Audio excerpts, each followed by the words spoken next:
باہر مامور ہیں. یہ جو ملٹری کورٹس کے حوالے سے سپریم کورٹ میں کیس زیر سماعت ہے، میں اس حوالے سے کچھ روشنی یہ ڈالنا چاہتا ہوں کہ 9 مئی کے واقعات اس ملک کی تاریخ میں بہت ہی غیر معمولی واقعات ہیں. نہ کبھی ماضی میں کسی دشمن نے یہ جرأت کی کہ وہ پاکستان کی دفاعی تنصیبات، پاکستان کے دفاعی ادارے، قومی یکجہتی کے جو نشانات ہیں ان پر اس طریقے سے حملہ کرے. نہ کبھی ملک کے اندر اس طرح کے حالات پیدا ہوئے. تو میں یہ سمجھتا ہوں کہ 9 مئی کے واقعات کے حوالے سے تمام تر وہ ملزمان جن پر کیس بنائے گئے ہیں، جو تفتیشی اداروں کی تحویل میں ہیں، جن کے ٹرائل چل رہے ہیں، ان کے حوالے سے ٹھوس شواہد اور ثبوت موجود ہیں کہ یہ اس سازش میں نہ صرف ملوث تھے بلکہ انہوں نے پاکستان کے وقار کو مجروح کرنے کی کوشش کی. انہوں نے بین الاقوامی سطح پر پاکستان کی عزت کو خراب کرنے کی کوشش کی. اب ان لوگوں کا، جنہوں نے چاگی پہاڑ کا ماڈل، جو ایک ہمارے لیے باعث فخر بھی ہے اور ایک قومی یکجہتی کا ایک نشان بھی ہے، جب اس کو آگ لگائی تو کس ذہن سے آگ لگائی؟ جن شہداء کے یادگاروں کو آگ لگائی گئی، مسمار کیا گیا، مجسموں کو مسمار کیا گیا، وہ کس سوچ کے تحت کیا گیا؟ تو معاملہ یہ نہیں ہے کہ کیا کسی سویلین کا ٹرائل ملٹری کورٹ میں ہو سکتا ہے کہ نہیں ہو سکتا. معاملہ اس ذہنیت کا ہے جس کے تحت 9 مئی کے واقعات کو انگریزی میں کہتے ہیں ٹریولائز کرنے کی کوشش کی جا رہی ہے، اس کو چھوٹا دکھانے کی کوشش کی جا رہی ہے. اسی کورٹ میں ایک صاحب نے 9 مئی کے واقعات کے فوراً باہر ٹھٹھا لگاتے ہوئے کہا کہ شکر ہے 9 مئی ہو گیا ہے، ہمارے سے توجہ ہٹ جائے گی. یہ الفاظ تھے جو کمرہ عدالت میں ادا کیے گئے. آپ غیر سنجیدگی کا عالم دیکھیں کہ ایک طرف آپ کی دفاعی تنصیبات پر حملے ہیں، آپ کے دفاعی ادارے پر حملے ہیں، ریڈیو پاکستان پر حملہ ہے، سرکاری املاک کو نقصان ہے، بے شمار پولیس والے زخمی ہوئے، D I G operation Lahore کی آنکھ تقریباً ضائع ہوئی. تو یہ 9 مئی ایک سوچ کے تحت یہ واقعات 9 مئی کے کیے گئے تھے. اب ان لوگوں کا جو سنگین جرائم میں ملوث تھے، اگر ملٹری کورٹ کے ذریعے ٹرائل نہیں کیا جانا تو پھر کس کورٹ کے ذریعے ٹرائل کیا جانا ہے؟ اور کیا کل کو خدا نہ خواستہ کسی دشمن ملک کا کوئی جاسوس آ کے کسی بھی حساس عمارت کو یا کسی بھی دفاعی ادارے کی عمارت پر حملہ آور ہوتا ہے تو کیا اس کو بھی یہ حقوق دیے جائیں گے جو یہ 9 مئی کے ملزمان کو دیے جانے کا ایک امکان ہے اور یا تاثر دیا جا رہا ہے؟ 9 مئی ملک کی تاریخ کا ایک سیاہ ترین دن ہے اور اس کے لیے حکومت نے کوئی نئی قانون سازی نہیں کی. یہ سمجھنے والی بات ہے کہ حکومت نے کوئی نئی قانون سازی نہیں کی، کوئی نیا ایکٹ نہیں بنایا گیا، کوئی نیا قانون جو ہے وہ معرض وجود میں نہیں آیا. آپ کا جو آرمی ایکٹ ہے 1958 کا یا آفیشل سیکرٹ ایکٹ ہے، یہ 2 قوانین ہیں جس کے تحت یہ ملٹری کورٹس میں ٹرائل ہو رہے ہیں. اور ملٹری کورٹ کوئی کسی اور ملک کا ملٹری کورٹ نہیں ہے. پاکستان میں جو ملٹری کورٹس ہیں اس کے اندر آپ کو یہ حق حاصل ہے کہ آپ اپنی مرضی کا وکیل کریں. آپ کو یہ حق حاصل ہے کہ آپ ملٹری کورٹ کے فیصلے کے خلاف 3 جگہ اپیلیں کر سکتے ہیں. ایک appeal chief of army staff کو کر سکتے ہیں, ایک اپیل ہائی کورٹ کو کر سکتے ہیں, ایک اپیل سپریم کورٹ کو کر سکتے ہیں. تو ملٹری کورٹ کے مقدمات میں آپ کے پاس 3 رائٹس آف اپیل ہیں کہ 3 جگہ اپیلیں جو ہیں وہ دائر کی جا سکتی ہیں. وکیل آپ مرضی کا کرتے ہیں. خوف کس بات کا ہے؟ میں اس بات پہ مجھے تعجب ہے کہ بشیر اسلم یا بوٹا اپنی درخواست لے کے جب اس عمارت میں آتے ہیں تو کئی مہینے ان کا مقدمہ نہیں سنا جاتا, مگر ادھر ایک ملٹری کورٹ کے حوالے سے درخواست دائر ہوتی ہے, شام کو نمبر لگتا ہے, صبح سماعت کے لیے مقرر ہو جاتی ہے. میں اس کنٹروورسی میں نہیں جانا چاہتا کہ یہ کس طرح لگتی ہے, سب کو معلوم ہے کس طرح لگتی ہے. ابھی بھی ان ملزمان کو جو 9 مئی کے واقعات میں ملوث ہیں ان کے لیے ایک سافٹ کارنر پایا جا رہا ہے. ان کو ریلیف دینے کے حوالے سے چہمگوئیاں ہو رہی ہیں, تاثر دیا جا رہا ہے. کیا ملک میں باقی کیسز ختم ہو گئے ہیں کہ 9 مئی کے ملزمان کے حوالے سے ملٹری کورٹ کا آپ نے یہ کیس لگا دیا؟ اور اس میں اتنی اجلت والی کیا بات تھی کہ اس کو ڈے ٹو ڈے اس کی سماعت چل رہی ہے, عید کی چھٹیاں آگے, مگر تیزی اتنی ہے کہ آج جمعے والے دن بھی جبکہ سرکاری دفاتر بند ہو جاتے ہیں, باقی عدالتیں بند ہو جاتی ہیں, ابھی بھی یہ کیس چل رہا ہے جس طرح کہ اس کے علاوہ اور ملک میں کوئی قومی نوعیت کا, قومی اہمیت کا کیس ہی اور کوئی نہیں ہے. تو اس میں کیا اجلت ہے, کیا جلد بازی ہے, کیا اہمیت ہے اس کیس کی؟ یا تو آپ پارلیمان کو کہہ دیں کہ آرمی ایکٹ 1958 کو ریپیل کر دے, یا تو پارلیمان کو کہہ دیں کہ آفیشل سیکرٹس ایکٹ کو ریپیل کر دے, یا تو پارلیمان کو کہہ دیں کہ کلبھوشن کے حوالے سے بھی نرمی اختیار کی جائے, جس طرح 9 مئی کے ملزمان کو ایک تحفظ دینے کی کوشش کی جا رہی ہے. تو یہ 9 مئی کے ملزمان تو ان کے لیے تو کوئی معافی نہیں ہے. جن پر دہشت گردی کے مقدمات بنتے ہیں وہ دہشت گردی کی عدالتوں میں چلائے جائیں گے, مگر جنہوں نے حساس عمارتوں پر حملے کیے ہیں, جنہوں نے دفاعی تنصیبات پہ حملے کیے ہیں, ان کا ملٹری کورٹ میں کیوں ٹرائل نہ چلایا جائے؟ اس کی کیا وجہ ہے؟ کوئی بتا سکتا ہے؟ اور سارا سسٹم مفلوج کر کے پھر یہ عدالت لگائی گئی ہے, اس کا کیا مقصد ہے؟ کیا یہ تاثر دینے کی کوشش کی جا رہی ہے, یا یہ سہولت دینے کی کوشش کی جا رہی ہے کہ آپ دفاعی تنصیبات پہ حملے کریں, آپ ملک کے وقار کو مجروح کریں, آپ حساس عمارتوں پر حملے کریں, آپ کو ملٹری کورٹ کے تحت ٹرائی نہیں کیا جائے گا؟ یہ میسج ہوتا ہے لوور جوڈیشری کے لیے. کیا جرت ہے کسی سیشن جج صاحب کی یا کسی انسداد دہشت گردی کے عدالت کے جج صاحب کی کہ سپریم کورٹ 9 مئی کے واقعات کا نوٹس لے, اجلت میں اس پٹیشن کو سماعت کے لیے مقرر کرے اور ایک تاثر دے کہ یہ ٹرائلز نہیں چلنے چاہیے؟ تو کیا جرت ہے کسی لوور جوڈیشری کے جج کی کہ وہ سپریم کورٹ کے سامنے کھڑا ہو جائے؟ اب کیونکہ ریٹائرمنٹ قریب ہے, نیا نوٹیفیکیشن بھی ہو چکا, اب جاتے جاتے لاڈلے کو کسی نہ قسم کا ریلیف دینا مقصود ہے. 9 مئی کو چھوٹا کر کے دکھانا, اس کی اہمیت میں کمی لانا اور اس کو معمول کا واقعہ بتانا, یہ مقصود ہے. اس کے علاوہ اور کوئی منطق نہیں ہے, اور اس اجلت کی بھی کوئی منطق نہیں ہے.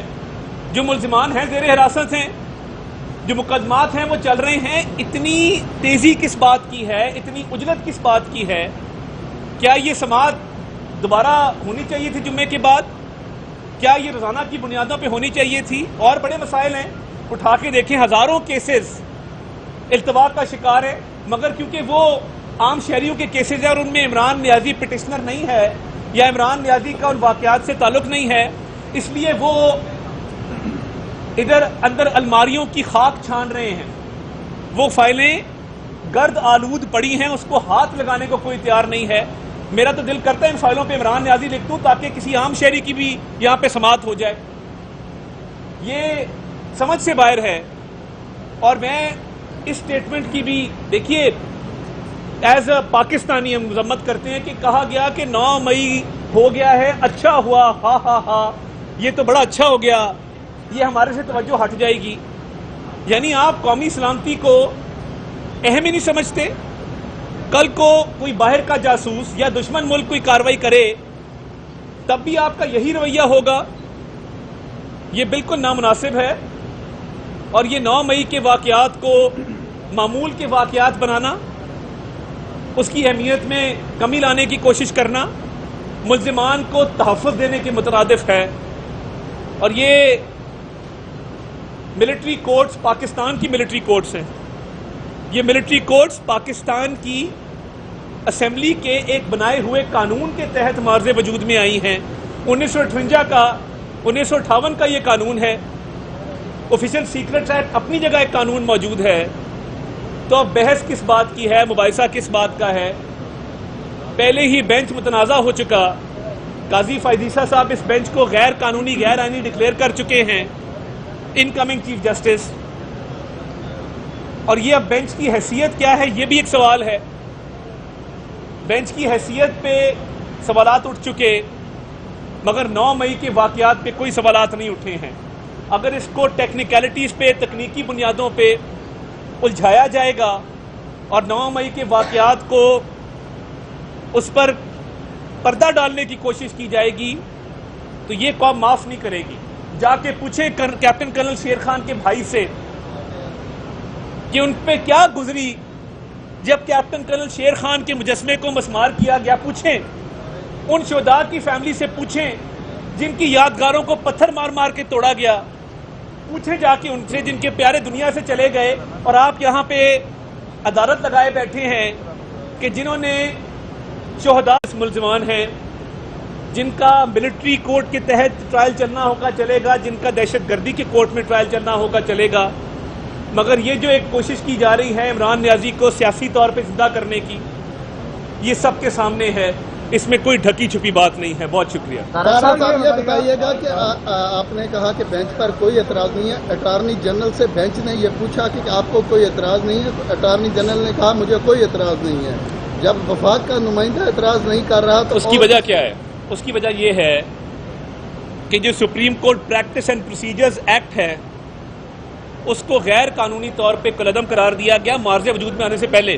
ایک بچہ بھی پیدا ہی نہیں ہوا، آپ اس کی پیدائش کو روک دیں، آپ کیا یہ پیدا ہی نہیں ہو سکتا، تو اس کے بعد اٹارنی جنرل بیچارہ کیا کرے؟ اس نے تو یہی کہنا نا کہ جب ہم یہ کیس سنیں گے پریکٹس اینڈ پروسیجرز ایکٹ کو اڑا دیا. ریویو آف ججمنٹس جو ہے اس کا آپ نے فیصلہ جو ہے وہ محفوظ کیا ہوا ہے. پارلیمان کو آپ چلنے نہیں دیتے، قانون سازی آپ اپنے ہاتھ میں لے لیتے ہیں. تو اس کے بعد بتائیں نا اٹارنی جنرل کے پاس کیا چاہ رہا ہے؟ سر اٹارنی جنرل نے خود کہا کہ کچھ چیزیں ہیں جس کو ہم ریویو کر رہے ہیں، ڈرافٹ دوبارہ کر رہے ہیں. آج آپ لوگ کہہ رہے ہیں کہ ہم عدالت نے ایسے دیکھیں میں یہ کہتا ہوں جو ریویو بھی کرنا ہے نا، ہاں وہ ڈیٹا ریکوائرڈ ہے نا، اس پہ ٹائم چاہیے وہ ڈیٹا سبمٹ کرنے کے لیے. ہمیں 2-4 ہفتے تو چاہیے ہوں گے نا کہ وہ کاغذ عدالت کے سامنے رکھے جائیں. میں تو صرف یہ کہہ رہا ہوں کہ قومی سلامتی کے معاملے پہ عدالتوں کو مداخلت نہیں کرنی چاہیے. 9 مئی کے واقعے کو ایک بہانہ بنا کے عمران نیازی کو نئی سیاسی زندگی دینے کی کوشش نہیں کرنی چاہیے. جماعت کے رہنما اعتزاز احسن اپنا لطیف کھوسا صاحب وہ یہاں پہ پیٹیشنر ہیں. کس کے رہنمائیں؟ پیپلز پارٹی کے. میری اطلاع کے مطابق میرے لیے دونوں قابل احترام ہیں. ان کی رکنیت ہاں کریں. وہ اتنے بڑے وکیل بھی ہیں لائر موومنٹ کے. جب نواز شریف صاحب وہاں پہ لانگ مارچ لے کر آتے اس وقت بھی وہ اس کو لیڈ کر رہے تھے. آج وہ اس کے پٹیشنر ہیں. آپ کیسے اس کو انسانی حقوق کے معاملے سے علیحدہ کر سکتے ہیں؟ دیکھیے انسانی حقوق کا کوئی معاملہ نہیں ہے. ATC موجود ہے. انسانی حقوق کا کوئی معاملہ نہیں ہے. ایک انسانی حقوق کی پامالی مجھے بتا دیں، وائلیشن مجھے بتا دیں کہاں پہ ہوئی ہے. اگر آپ سمجھتے ہیں تو پھر یہ تمام بلڈنگز کو پھر میرا خیال ہے اجازت دے دیں. ہوتی ہے اس کے بعد سارے گناہ معاف ہو جاتے ہیں. نہیں بات یہ نہیں ہے. بات یہ نہیں ہے. دیکھیں اگر آپ ٹاک شو نہ کریں، آپ نے سوال کر لیا نا، کوئی نہیں وہ ٹاک شو کرنا چاہتے ہیں میں علیحدہ کر دوں. میری عرض سن لینا. 35 پریس کانفرنس ہم نے اٹینڈ کیا، 35 اور 35 رہنما جو ہے وہ استحکام پاکستان. اجازت ہے. آپ جواب دیں.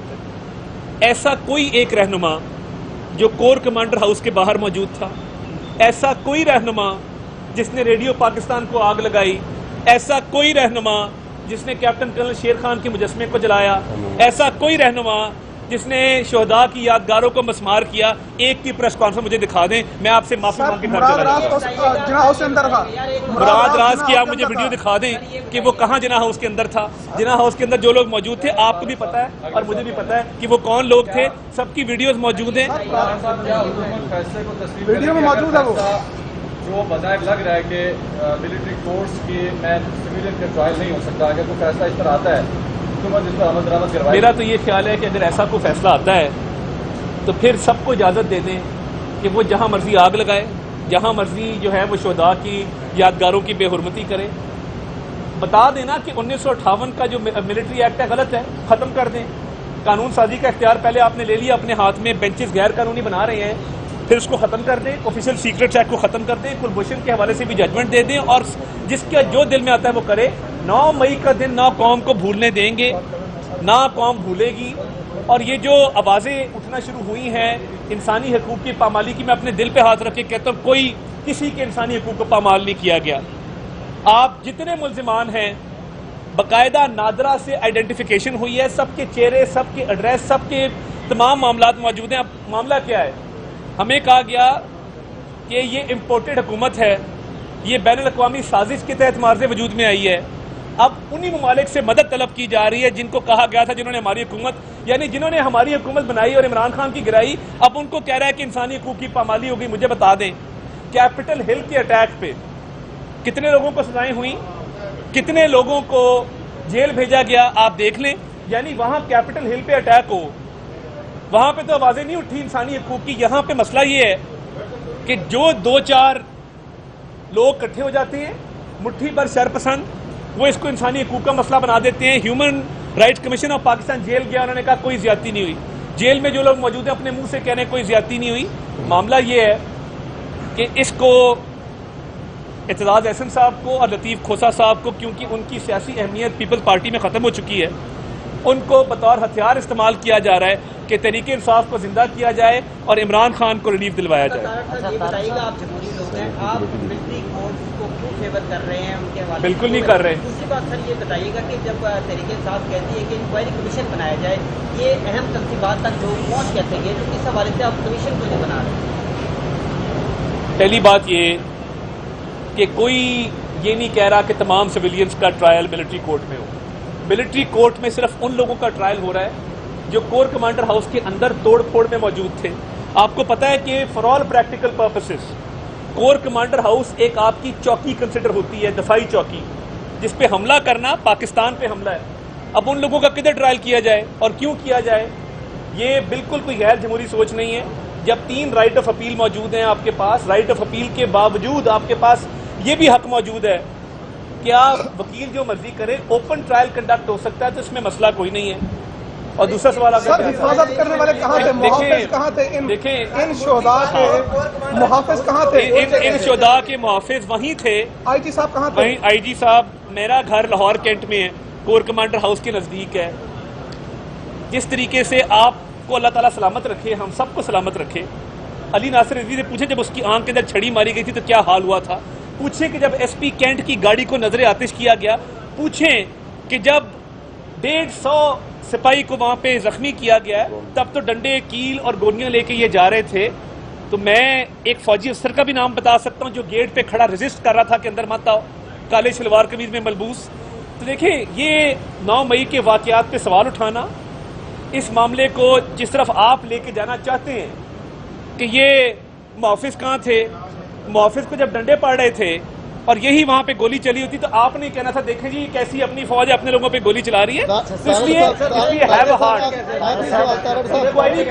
انکوائری کمیشن کے حوالے سے ایک انکوائری کمیشن نہیں، دیکھیں first line of defence police ہے، first line of defence police ہے۔ دیکھیں بات یہ ہے جب ویڈیو ایویڈنس آ گیا، تمام لوگ موقع پہ موجود ہیں، ٹرائلز چل رہے ہیں، اب اس معاملے کو ٹرائل ختم کر کے انکوائری کمیشن کی طرف لے جایا نہیں جا سکتا، نہ لے جانا چاہیے۔ انکوائری کمیشن تو اس بات کا ہونا جو بات کسی میں کوئی ابہام ہو، جب ابہام ہی کوئی نہیں ہے، ویڈیو ایویڈنس موجود ہے، جیو فینسنگ ہو چکی ہے، موبائل ٹاور سے ڈیٹا لے کے لوگوں کی شناخت ہو چکی ہوئی ہے، ان کے نمبر آ چکے ہوئے ہیں، تو میں نہیں سمجھتا کہ اس میں کسی قسم کی انکوائری کمیشن کی گنجائش ہے۔ جو ٹرائل چل رہے ہیں اس کو فیس کریں۔ طاہر صاحب پچھلے دور میں بھی 25 لوگوں کا جو ہے ٹرائل ہوا ملٹری کورٹ میں، پی ٹی آئی کے دور، نئے قانون کے تحت ہوا تھا، پرانے کے یہ اب آپ کو پتہ ہونا چاہیے زیادہ. اب آپ کے دور میں بھی وہی سیاسی کارکنان جو ہے وہ سیاسی کارکن نہیں ہے. تو میں پہلی بات یہ پاکستان کے کسی دفاعی ادارے پہ حملہ کرنے والا کوئی بھی سیاسی کارکن نہیں ہو سکتا. اس کو سیاسی کارکن رہنے کا حق ہی نہیں ہے. آپ دیکھیں کہ جو کام پاکستان کے دشمن کرنا چاہتے ہیں وہ پاکستان کی سرزمین پہ چند مٹھی بھر شرپسند عناصر کر رہے ہیں، اور آپ کہہ رہے ہیں سیاسی کارکن. جس نے بھی دفاعی تنصیبات پہ حملہ کیا ہے، چاگی پہاڑ کے ماڈل کو آگ لگائی ہے، کیپٹن کرنل شیر خان کے مجسمے کو مسمار کیا ہے، وہ کسی رعایت کے مستحق نہیں ہے. وہ سیاسی کارکن ہوں، وہ سرکاری افسر ہوں، وہ جس مرضی مذہب، فرقے یا رنگ و نسل سے تعلق رکھتے ہوں، شر پسند اور دہشت گرد کا نہ رنگ ہوتی ہے، نہ مذہب ہوتا ہے، نہ نسل ہوتی ہے. اس کے ساتھ وہی ہونا چاہیے جو پاکستان کے قوانین میں لکھا ہے. اور ملٹری ایکٹ پاکستان کا قانون ہے، آفیشل سیکرٹس ایکٹ پاکستان کا قانون ہے، اور وہ کارروائی اس کے مطابق ہو.